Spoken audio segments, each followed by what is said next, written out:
Based on what I've been through, I probably shouldn't be here right now.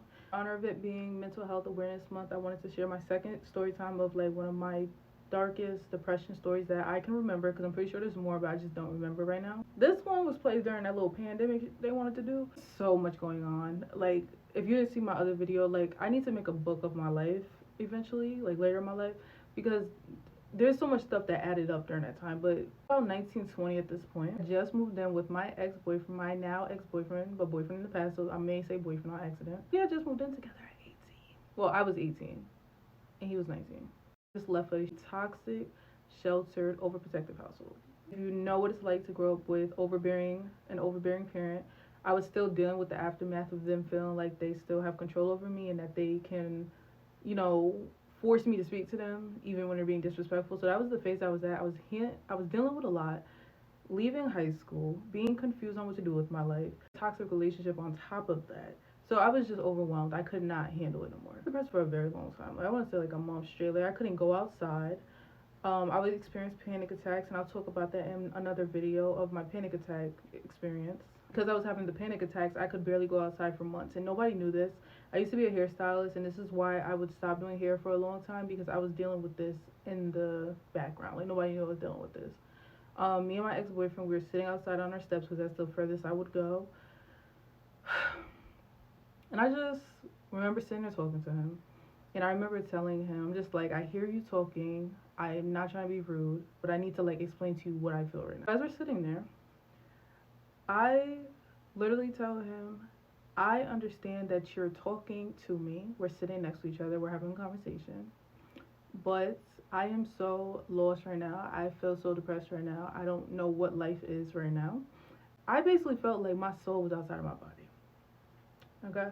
I felt like he was talking to me, my body, and I was on the outside in front of us looking at the conversation happening. I feel like that's how out of it I was, and how depressed I was. Like, I was not grounded at all. To think about that, like, I literally remember feeling like I was on the outside of my body looking at him talk to me, and I'm just like gone. And this is like, how is that even possible? As I'm trying to, I remember it, so I know something happened, something. But I was just so sad. I was just so overwhelmed with everything. It just felt like nothing was working out. It just felt like I was just being attacked constantly.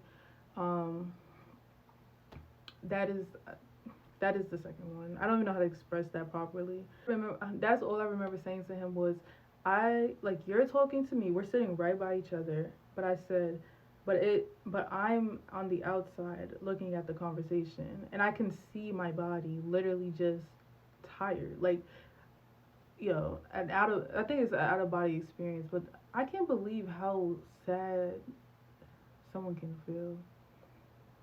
Like, that was real. That really happened. I really felt that. I really remember that. Um, that was my that was another extreme depression experience that I've had. And I just say that to say that it's very possible to get to a place of some type of normalcy or some type of mindfulness and groundfulness, because this is the same girl that's telling me stories right now.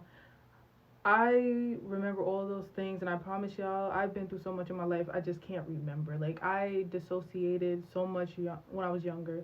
So a lot of things come back to me in pieces, but those are some of the extreme things that I remember. Depression stories, and I will tell my worst panic attack story. I didn't even know what panic attacks were.